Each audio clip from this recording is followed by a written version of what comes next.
누가복음은 사도행전과 더불어서 누가가 쓴 책이라고 말씀을 드렸다고 사람 기억하실 것입니다.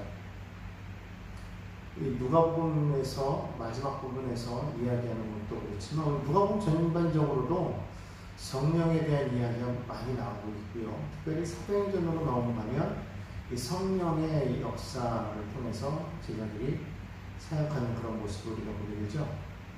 그래서 우리가 사도행전을 지금 하고 있을 때 이 사도행전은 또한 성령 행전이다 우리가 그렇게 말을 하고 있는데, 사실은 이 사도행전에서 말하는 성령의 그 이야기가 사실 누가복음에서부터 이렇게 쭉 이어져 내려가고 있는 것을 우리가 볼 수가 있어요.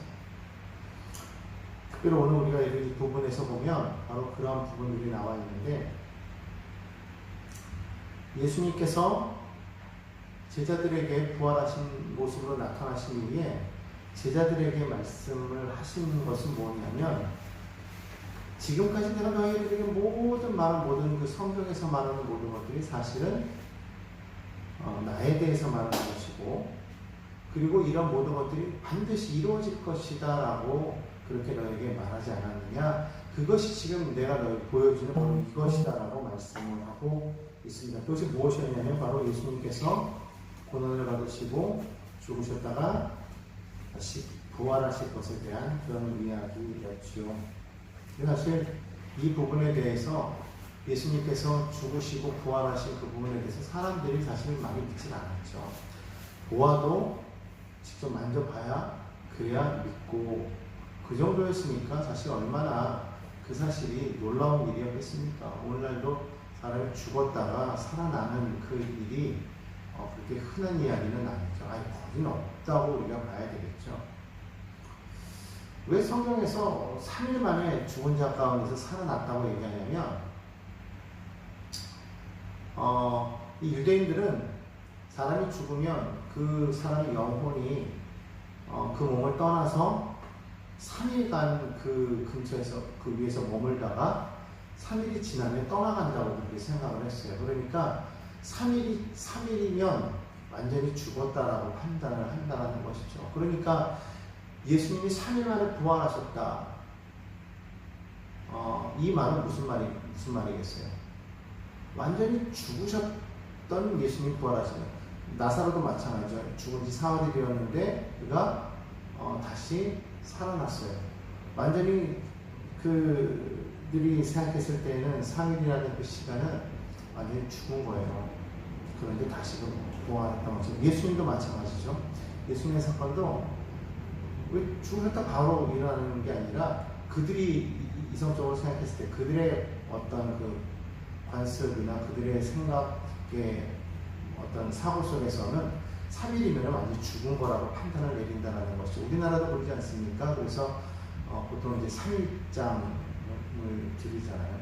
그래서 우리가 그렇죠. 어쨌든 간에 이 사람의 영혼이 3일을 머물다가 떠나간다. 근데 예수님께서 그날 부활하셨음을 통해서 완전히 죽으셨다가 살아났다는 것을 좀 보여주시고 계시는 것이죠. 그러니까 이 모든 것들이 사실은 성경에 이미 미리 기록되어 있었더라라고 그렇게 이야기하고 있어요. 하나님께서 이미 모든 것을 다 이미 계획하시고 그것을 몇몇 사람들에게 알게 하사 기록하게 하셨고, 그것이 오늘날 이루어졌더라라고 그렇게 말을 하는 것을 통해서 우리는 무엇을 할 수가 있습니까? 우리가 보는 이 성경 말씀은 그것이 논리적이냐 아니냐, 그리고 우리의 이성적으로 이해가 되느냐 아니냐, 해석이 되느냐 아니냐를 떠나서 분명하게 무엇을 지금 증거하고 있냐면, 하나님의 말씀은 사실이고 이것은 반드시 이루어진다 라는 것을 우리에게 보여주고 있다는 거예요. 그러니까 여러분이 하나님의 말씀을 믿고 그 말씀을 여러분들이 정말 그 마음판에 새기고 나아갈 때 그 말씀 속에 역사하신 하나님의 능력을 체험하게 될 줄로 믿습니다.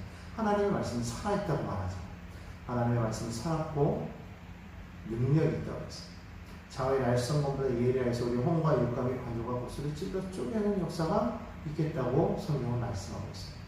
그러니까 우리가 하는 그 하나님의 말씀은 그냥 기록된 말, 죽은 말, 그냥 아무런 그 어떤 역사가 일어나지 않는 그런 사장된 말이 아니라 그것은 글로 쓰여졌지만은 그러나 그 말은 오늘날에도 살아서 역사한다는 거예요. 그러니까 이것이 비록 오래전에 쓰여진 그 말씀이라고 할지라도 그것이 오늘날 우리에게는 살아있는 생명의 말씀임을 우리가 분명하게 믿고 깨닫고 나아가야 돼요. 특별히 요한복음에서는 그 말씀이 누구라고 말하고 있냐면 예수 그리스도라고 말씀하고 있잖아요. 말씀이 육신이 되어 이 땅에 오셨다고 말하고 있는데 그것이 바로 그 예수님을 가리키는 것이 우리는 다 알고 있어요. 그렇기 때문에 그 말씀은 곧 예수님이에요. 다시 말하면 우리가 본 그 모든 말씀 속에서 우리는 하나님의 능력과 하나님의 창조와 하나님의 구원의 역사를 우리는 발견할 수가 있는 것이죠. 천지를 창조하실 때도 하나님께서 말씀으로 창조하셨어요. 그러니까 이 말씀이 생명이고 말씀의 능력이 있고 말씀의 힘이 있고 말씀의 능력이 말씀의 구원이 있어요. 그러니까 우리가 하는 이 말씀은 그냥 아무런 능력이 없는 그냥 기록되어 있는 과거에 기록된 그런 우리와는 전혀 상관없는 사람들이 쓴 그런 말이 아니라 이것은 누구 여러 사람들에 의해서 여러 세대를 거쳐서 쓰여졌지만 그러나 그 말씀의 내용은 다 하나님의 말씀이고 그 말씀은 살아있고 그 말씀은 생명이 있다. 그리고 중요한 건 그 말씀이 반드시 이루어지더라는 것이죠. 그러니까 우리가 예수 그리스도를 우리가 온전히 믿을 때 그 말씀이 지금까지 구약에서 계속해서 선지자를 통해서 모세를 통해서 말씀하셨던 그 모든 말씀이 누구를 지칭하였던 것이더라. 바로 예수 그리스도에 대해서 지금 이야기하고 있고 그 예수 그리스도에 대해서 이야기하고 있는 그런 모든 이야기들이 다 어떻게 되었더라? 이루어졌다. 다시 말하면 예수께서 우리를 위해서 죽으신 것은 맞다는 거예요. 그리고 또한 죽은 지 3일 만에 부활하신 것도 맞다는 거예요.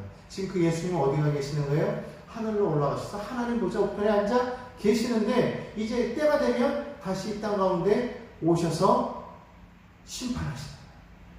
그러니까 여러분 우리가 이 말씀을 우리가 믿고 우리는 정말 믿음으로 이 땅 가운데서 우리가 살아가야 될 줄로 믿습니다. 보이는 것이 다가 아니라 보이지 않는 것이 더 중요하기 때문에 세상에서 우리가 정말 예수를 온전히 믿고 우리가 믿음으로 우리가 살아가야 되지 그렇지 않고 자꾸 세상 속에서 세상 것을 바라보고 살아가다 보면 우리 마음이 자꾸 낙심이 오고 무너질 수밖에 없죠. 그러니까 우리는 온전히 내 힘과 능력으로 살아가려고 하지 마시고 하나님의 말씀을 붙잡고 그 말씀의 능력으로 살아가는 우리 모두가 되어야 될 줄로 믿습니다. 그 말씀이 뭐라고 말씀하고 있냐면 성경에 보니까 예수께서 말씀하시기를 볼지어다 내가 내 아버지께서 약속하신 것을 너희에게 보내겠다라고 말씀하고 계세요. 그리고 뭐라고 말씀하시면 너희는 위로부터 능력이 입혀질 때까지라고 말씀하고 있어요. 그러니까 다시 말하면 위로부터 부어지는 그 능력은 아버지께서 약속하신 것인데 그것을 요한복음이라든지 사도행전에 기록된 말씀들을 통해서 보면 그것이 누구를 가리키는 것이냐 바로 보혜사 성령을 가리키는 것이라는 것을 우리가 분명하게 알 수가 있습니다. 그러니까 다시 말하면 우리가 이 세상을 살아가는 데 있어서 성령께서 우리 가운데 임하실 때에 우리가 비로소 그 성령으로 인해서 우리가 살아갈 힘을 얻게 된다는 거예요. 그러니까 그 성령이 임할 때까지 너희는 어디 나가지 말고 머물지 말고 어디 떠나지 말고 머물라고 이렇게 말씀하고 있어요. 자 보십시오. 분명히 마태복음이나 마가복음에서는 너희는 온 천하에 다니며 만민에게 복음을 전하라고 이렇게 말하죠. 마태복음에서도 우리에게 부탁하신 게 뭐예요? 너희는 두루 다니며 모든 민족에게 아버지와 아들과 성령의 이름으로 세례를 주고 그들로 가르쳐 내가 너에게 분부하면서 가르쳐 지키게 하라. 그렇게 말씀하고 있죠. 그러니까 여기서든지 저기서든지 계속적으로 지금 뭘 말하고 있냐면 우리가 예수님의 부활에 십자가 죽으심과 부활 승천의 이 사건에 대해서 다시 오심에 대한 뭐가 되어야 되는 거예요? 증인되는 삶을 살아가야 된다는 거예요. 그런데 여러분 이 증인되는 삶을 살기 위해서 무엇을 먼저 해야 되느냐? 성령이 임할 때까지 기다리라는 거예요. 여기도 보십시오. 48절에는 뭐라고 말하고 있어요? 너희는 이 모든 일의 증인이다. 그렇게 말하고 있잖아요. 그러니까 증인돼야 되는 거예요. 앞에서 뭐라고 말하고 있냐면 47절에 보니까 예루살렘에서 시작하여 모든 족속에게 전파될 것 이렇게 말하고 있거든요. 무엇을? 예수께서 고난을 받고 다시 부활 살아나셨고 그의 이름으로 죄사함을 받게 하는 회개 역사가 있다는 것을 어떻게 알아? 예루살렘에서부터 모든 족속, 사도행전에 의하면 땅끝이죠. 모든 족속에게 지금 이걸 전할 증인된 삶이 돼야 되는데 너희가 증인되라는 거예요. 그런데 그러기까지 뭐 하라는 거예요? 먼저는 기다리라는 거예요. 뭐 할 때까지? 아버지께서 약속하신 그 성령이 위로부터 너희에게 임할 때까지, 능력이 임할 때까지 기다리라는 거예요. 성령이 임해야만 너희가 살아갈 수가 있다. 성령이 임하지 않으면 우리가 증인된 삶을 살아갈 수가 없다고 성경은 말씀하고 있습니다. 그러니까 여러분, 우리가 지금 이 세상을 살아가는 데 있어서 내가 믿습니다 이렇게 말을 하지만 아무리 우리가 믿는다고 입으로 시인하여도 그것이 성령께서 내 안에 들어오셔서 내 안에 깨닫게 하시고 성령께서 나로 하여금 그것을 알게 하셔서 그것을 통해서 나오는 그 믿습니다와 그냥 내가 무조건 머릿속으로 이해하고 그리고 내 마음으로 그냥 믿습니다 외치는 것은 전혀 다른 거예요.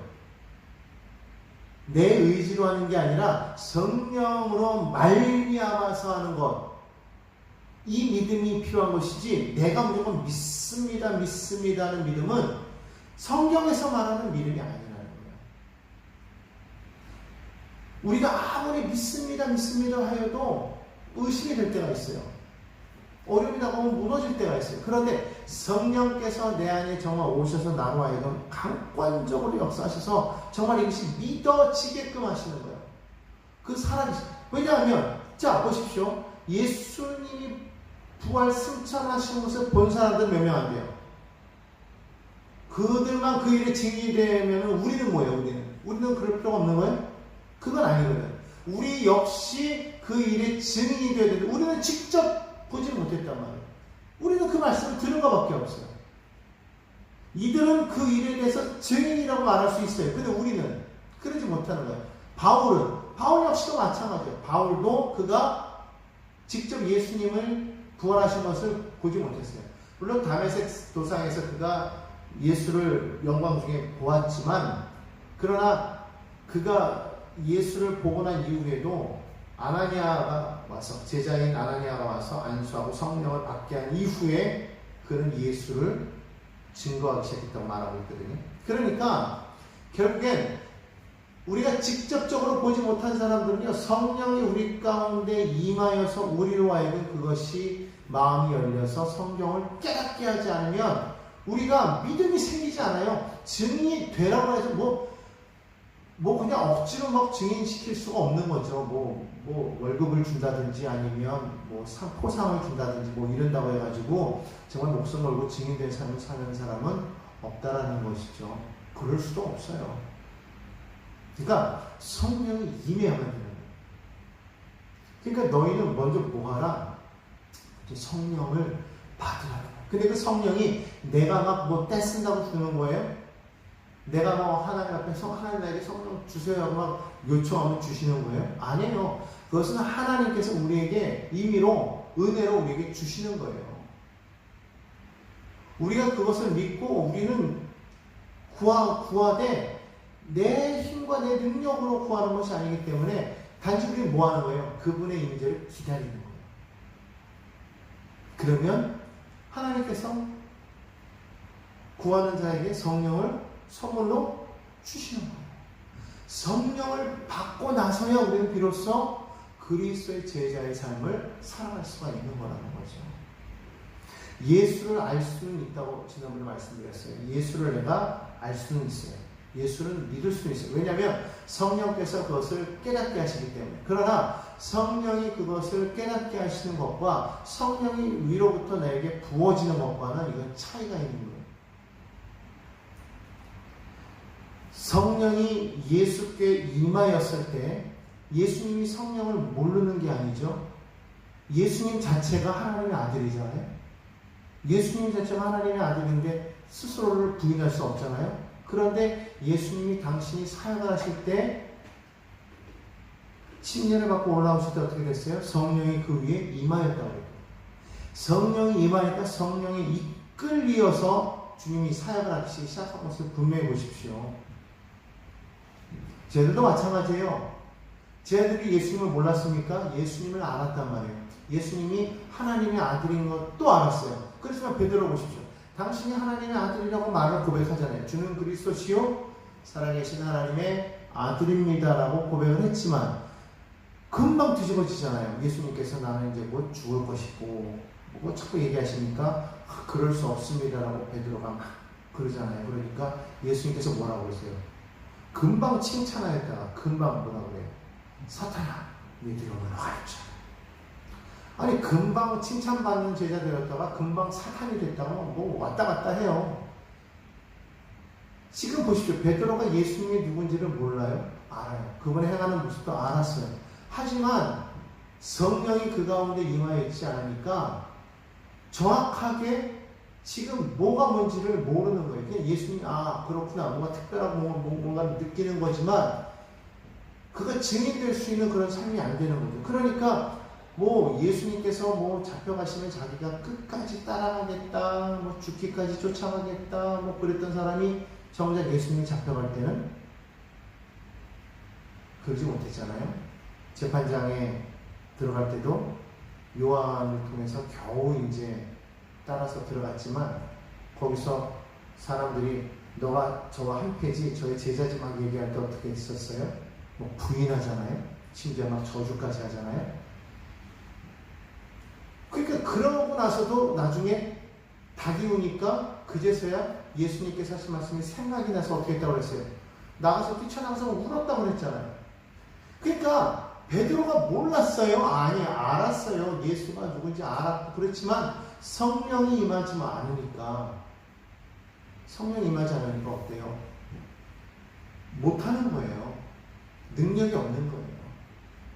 그러니까 믿는 것이 믿을 때 예수가 하나님의 아들인 걸 알게 하는 것은 성령께서 깨닫게 하는 거예요. 베드로가 고백했던 것을 때도 이것을 알게 하시는 하나님이라고 말해요. 하나님께서 아버지께서 그렇게 행하신 것이라고 말하잖아요. 그러니까 성령으로 우리는 그걸 알지만 그러나 아는 것과 성령이 임하는 것은 다르다는 거예요. 그러니까 제자들이 지금 예수님이 하늘로 승천하신 것 같이 봤어요. 야, 그런 상태에서 저분이 하나님의 아들이라고 의심할 사람이 있겠냐는 거예요. 그런데 예수님께서 뭐라고 말씀하시느냐? 성령이 임하기까지 너희는 여기 머물라고 말했거든요. 내가 지금 성경에서 말하는 모든 메시아가 나라는 걸 얘기했잖아요. 지금 모두 성경에서 지금까지 얘기하는 게 다 나에 대한 얘기고 이것이 다 이루어졌다는 거예요. 그리고 나는 죽었고 그리고 나는 살아났어요. 부활했어요. 지금 너희에게 증인하고 있잖아요. 보여주고 있잖아요. 지금 다 봤습니다. 모든 사람이 봤어요. 근데 그들 앞에서 예수님이 또한 하늘로 들려 올리시기까지 했단 말이에요. 그런데도 불구하고 주님이 뭐라고 말씀하셨더라? 너희는 기다리라는 거예요. 뭐를? 성령 받기를 기다리라는 거예요. 근데 그 성령이 뭐냐? 아버지께서 약속하신 것이다. 약속하셨다는 거예요. 우리에게 성령 주시기로 약속하셨다는 거예요. 그러니까 이미 우리 모두는 성령을 약속받은 사람들이에요. 하나님이 약속하신 것을 반드시 지키시는 분이에요. 그러니까 우리는 뭐 하기만 하면 돼요? 우리는 약속 믿고 기다리면 돼요. 성령 못 받았다고 나는 어떻게 하면 성령 받지? 어떻게 하면 성령 받지? 하고 성경에 보면은 사도행전에 그 사마리아 땅에 그 시몬이라는 마술사가 있었잖아요.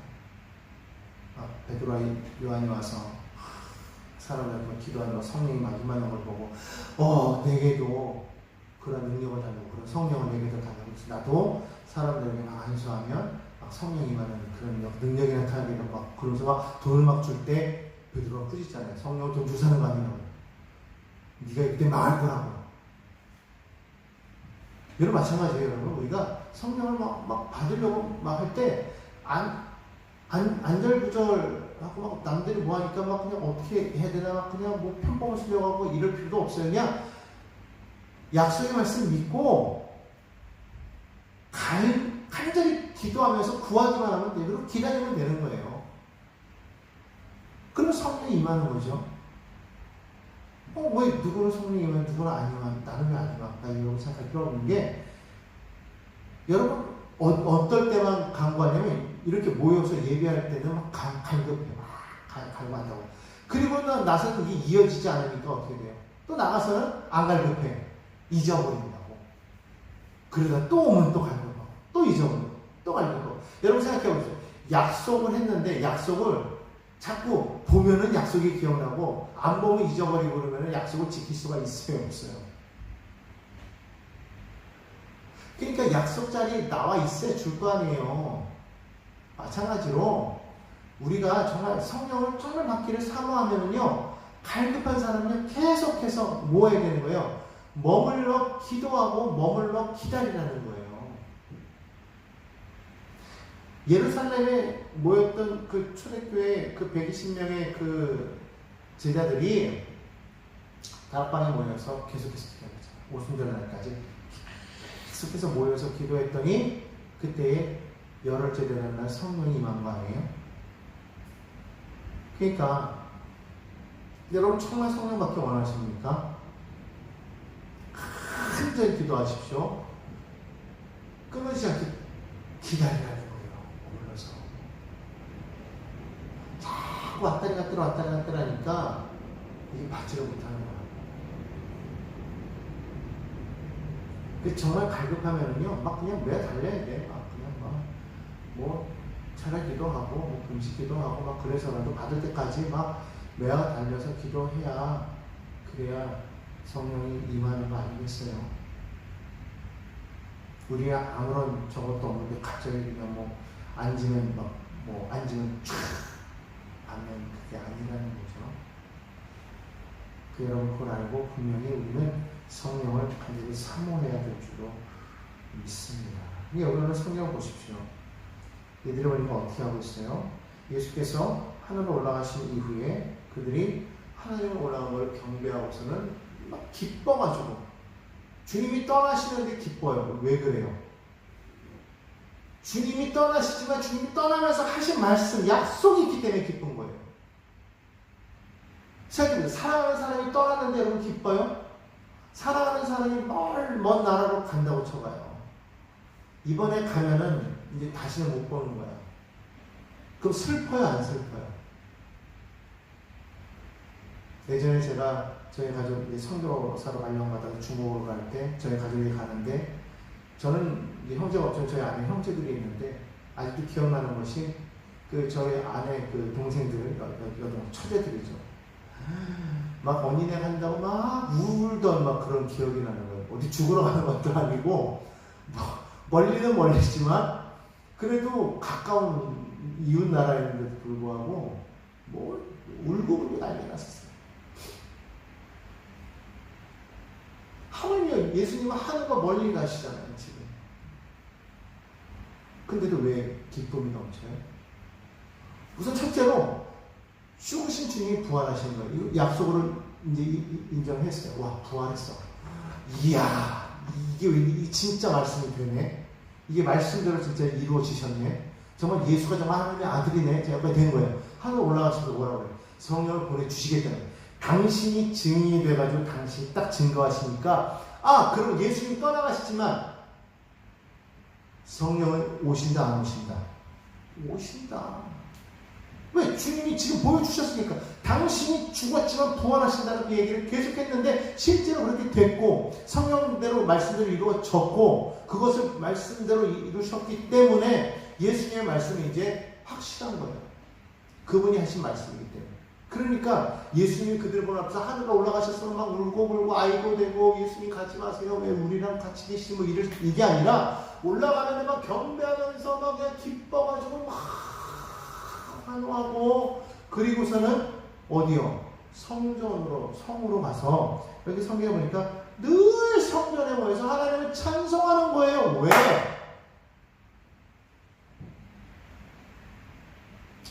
약속하신 성령을 그들은 그 말씀을 믿었고 그 성령이 임하신다는 걸 믿었기 때문에 예수님은 가시지만 예수님과 동일하신 보혜사 그분이 우리 가운데 임하시는구나. 우리는 고아가 아니구나. 우리를 고아같이 버려두시는 것이 아니구나. 깨달았다는 거예요. 여러분 우리가 힘들어요. 혼자는 정말 힘들어요. 요즘에 혼자 사는 사람들 참 많은데 사실 혼자 사는 건 멋있는 것 같지만 살다 보면은 말하는 것이 다 그거예요. 나중에는 후회를 많이 하는 거예요. 힘들다는 거죠. 그 예전에는 막 독립해서 막 나갔던 아이들도 다시 이제 돌아오는 아이들이 다시 집을 가정을 회귀하는 그런 추세가 요즘 있다고 그러더라고요. 왜냐하면 혼자는 어쨌든 외롭고 힘들어. 근데 우리는 혼자도 아니다? 아니다. 왜? 성령이 함께 하실 때. 저와 여러분은 성령이 함께 하신 줄로 믿으시기 바랍니다. 그러니 그분이 우리 가운데 임하셔가지고 그분은 우리의 생각이 아니에요. 우리가 느끼는 감각이 아니에요. 실체인 거예요. 살아계셔요. 그분이 우리 안에 오셔서 우리를 다시 자 그러면 성령이 오시면은 어떠한 일이 생기느냐 성경 한번 보십시다. 요한복음 14장 26절에 보니까 성령이 오시면은 일단은 모든 것을 가르쳐 주시고 생각나게 하십니다. 하나님의 약속의 말씀이 이것이 뭐다라는 것을 깨닫게 하시고 그것을 기억나게 하시고 알게 하시니까 어떻게 돼요? 마음판에서 이거에 막 새겨지는 그러니까 말씀이 뭐다라는 거 아니까 그때부터 힘이 나는 거지. 이 말씀이 그 말씀이구나. 이 말씀이 그 말씀인데 이루어지고 있구나. 이걸 알게 하시는 거예요. 깨닫게 하시는 거예요. 가르치 성령이만. 또 요한복음 15장 26절로 27절을 보니까요. 성령께서 예수님이 정말로 하나님의 아들이심을 구원자이심을 우리에게 증언해 주신다는 거예요. 사실 우리가 이 말씀만 보고서는 잘 모르겠단 말이에요. 왜? 역사책 같거든. 내가 직접 주님을 본 게 아니니까. 부활하신 주님을 본 게 아니니까. 근데 성령이 내 안에 탁 임하시면 그분이 내 안에서 증거하시는 거예요. 그러니까 내가 막 믿으려고 해서 믿어지는 게 아니라 성령이 내 안에 오시면 막 그냥 믿어지는 거예요. 이거 어떻게 설명할 수 없어. 왜냐면 그냥 외부적인 힘이니까 이건 나와 나의 의지와는 상관없어요. 성령께서 오시면 그냥 알게 하시는 거예요. 예수가 하나님의 아들이다라는 걸 알게 하시는 거예요. 뭐 믿어야지 믿어라 뭐 이게 아니라 그게 믿어지는 거예요. 그 성령이 오시는 게 얼마나 유익인지 여러분 알아야 돼요. 뭐 남들이 뭐 이게 보여줄 수 있는 게 아니거든. 그게 믿어지는 거예요. 그 성령께서 내 안에서 증거하신다니까. 여러분 교회 다니면서 그런 사람들 많아요. 보면은 믿음이 왔다 갔다 하는 사람들 많다고. 정말 하나님이 살아계시네. 정말 예수님이 정말 우리를 위해서 죽으셨나? 뭐 믿는다고 하면서도 어떨 때는 왔다리 해. 그런 분들 있죠. 성령이 오시면 단번에 해결되는 거예요. 그러니까 성령 받아야 되겠어요? 안 받아야 되겠어요? 받아야 돼요. 또 요한복음 16장 13절에 보니까요. 성령은요. 우리를 진리 가운데로 인도하신대요. 진리로 인도하신대요. 인도하시는 성령님. 성경은 10편 23편에 보면 여호와는 나의 목자시니 그랬잖아요. 목자는 뭐예요? 양떼들을 인도하는 제자. 그가 나를 푸른 초장으로 인도하시며. 이제 그 역할을 누가 하시느냐? 성령님이 행하신다. 우리를 진리 가운데로 인도하신다. 참된 진리로 인도하신다.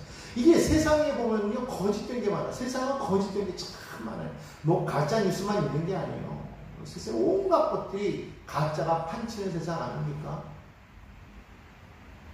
어떤 사람들을 보면 결혼식을 하는데 결혼식장에 오는 하객들이나 부모들도 짝퉁인 그런 결혼식도 가끔 그 드라마 같은 뉴스 같은 데 보면 있잖아요. 막 가짜로 막 해서. 물론 여러 가지 이유가 있겠지만 뭐 가수가 불렀던 그 내용처럼 여기도 짜가 저기도 짜가 판치는 세상? 이게 세상인 거예요. 뭐가 진리인지 모르는 거지. 성령이 오시면 우리를 인도하신다. 어디를 인도하시냐? 참된 진리로 인도하신다. 그래서 성경 뭐라고 써요? 진리가 너희를 자유하게 한다. 그러니까 성령이 오시면 어떤 역사이냐? 참된 자유가 넘칩니다. 자유가 넘칩니다. 우리가요 참 억압되어 있어요. 얼마나 많이 억압되어 삶에 억압되어 있는 사람들. 사실 가끔 저도 그럴 때가 있어요. 살아가면서 근심 걱정 막 다가요. 이런 염려, 근심 막 이런 걸로 막 억압이 되는 막 묶이는 그런 삶을 우리가 살아가잖아요. 사실 세상 살아가는 모든 사람들이 얽매여 있다니까 보이지 않는 그러한 끈에 다 이렇게 묶여 있어요. 그런 근심 걱정에 다 이렇게 묶여 있다. 말을 하지 않고 있는 것이지 다 묶여 있다. 그것 때문에 죄악이 자꾸 일어나는 거 아니겠어요? 문제가 생기는 거 아니겠어요? 다 묶여 있다. 자유하지 못한 거예요. 여러 가지 탐욕에 묶여 있는 거예요. 자유하지 못하는 거예요. 막 그러니까 쾌락을 이기지 못하니까 쾌락에 묶여가지고 마약을 하고, 쾌락에 묶여가지고 죄를 짓는 거예요. 탐욕에 못 이겨서 막 그냥 뭐 폭행을 저지르고 성폭행하고 막 그런 일들이 막 생기는 거예요. 이게 자유함이 없는 거 아니겠습니까? 그걸 이기지 못하는 거예요. 요즘 뭐 분노 조절이랑 자유하지 못하는 거예요. 막 그냥 자기 감정조차도 자유하지 못하니까 막 어찌할 줄 모르니까 막 그게 요즘 여러분 자랑이 아닌데 그걸 자랑하잖아요. 이래서 그랬다 저래서 그랬다 다 지금 묶여있어요. 근데 성령이 오시면 해방되는 거예요. 풀리는 역사가 인도하시고 진리로 인도하시니까 진리가 우리를 자유케 한다. 참된 자유함 속에 우리가 만족을 얻고 자유함을 얻고 만족을 얻고 안심하게 되고 평안이 넘치게 되고, 그러니까 성령이 오시면 이것을 우리가 분명하게 알 수가 있기 때문에 이게 참 놀라워. 그러니까 우리가 정말 성령을 완전히 사모해야 돼. 그리고 마지막으로 성령이 오시면 능력이 임한다. 사도행전 1장 8절에 보니까 오직 성령이 너에게 임하시면 너희가 권능을 받고 오겠어. 권능, 능력이. 내 능력이 아닙니다. 내 힘이 아닙니다. 여러분 이게 우리가 살아가는데요. 내 능력과 내 힘으로 살아서는 우리가 이 세상에서 우리가 이길 수가 없어요. 여러분 사단을 이길 수 있습니까? 사단은 영적인 존재이지만 사단은요 강력한 힘을 가지고 있어요. 그 사단을 우리가 어떻게 이길 수가 있어요? 우리의 힘으로는요 절대로 사탄을 이길 수가 없어요. 사탄을 이길 수가 없는 거예요. 여러분 사탄이요 에덴 동산에도 들어오잖아요. 사탄이요 예수님도 실험한다고. 교회 안에는 사탄이 없을 거다. 천만의 말씀이에요. 사탄은 하나님 앞에까지도 가가지고 욥을 참수하잖아요. 못 가는 데가 없어요. 능력이 많아요. 사탄은. 그리고 우리가 어떻게 이길 수가 있어요? 지혜로 이길 수 있어요. 힘으로 이길 수 있어요. 뭘로 이길 수 있어요? 이길 수가 없다니까. 더군다나 수년도 안 되고 끝까지 기다리면 우리가 결국은 지게 돼 있어. 그럼 여러분 우리가 어떻게 이길 수 있어요? 성령이 임하셔야만 이길 수 있는 거예요. 성령이 임해야만 우리는 성령께서 나를 대신해서 싸우시는 거예요. 성령께서 우리가 정말 말할 수 없는 탄식으로 우리가 정말 어찌할 바를 모를 때 정말 어떻게 기도할 수도 없고 막 그런 아주 절박한 그런 상황 속에 처하게 되면 그때 우리를 대신해서 누가 기도하신다고 해서 성경에 보면 성령이 우리를 대신해서 기도해 주시는 거예요. 성령이 대신해서 싸워주시는 거예요. 성령이 싸우신다고. 자 보십시오. 다니엘이 기도하는데요. 다니엘이 사탄을 이기지 못했단 말이에요. 다니엘이 기도하는 즉시로 응답하셨는데요. 공중권세 잡은 자가 탁 막으니까 이게 안 되는 거야. 근데 다니엘은 그냥 포기하지 않고 꾸준히 기도했더니 하나님께서 미가엘 천사장을 보내가지고 싸워서 이겨 내려오잖아요. 천사들이 싸우는 거예요. 성령이 싸우신다고 직접적으로 일하시는 건 성령이에요. 내가 아니야. 내가 이기는 게 아니야. 성령이 내게 깨닫게 하시니까 말씀을 깨닫게 하시니까 그 말씀을 꼭 대적하게. 그 말씀에 힘이 있기 때문에 사단이 물러가게 되는 거예요. 내가 힘이 있는 게 아니라 성령이 내 안에 오셔서 그 말씀을 깨닫게 하고 그 말씀을 내가 아니까 그게 힘이 있어가지고 이기게 되는 거예요. 그러니까 여러분 성령을 우리가 받아야 되겠어요? 안 받아야 되겠어요? 반드시 받아야 돼요. 성령이 오셔야 마음에 그래야 깨달아지는 역사입니다. 오늘 이 밤에 여러분 성령은 반드시 우리 가운데 임하실 것입니다. 여러분 그 성령을 사모하시고 그 성령님을 온전히 모셔드리시기를 바랍니다. 그럴 때 성령께서 우리 가운데 임하 있을 때 우리는 하나님 나라를 세워가는 일에 앞장서는 믿음의 삶을 살아가는 놀라운 제자의 삶을 살게 될 줄로 믿습니다. 그와 같은 우리 모두가 되기를 간절히 소망합니다. 기도하겠습니다.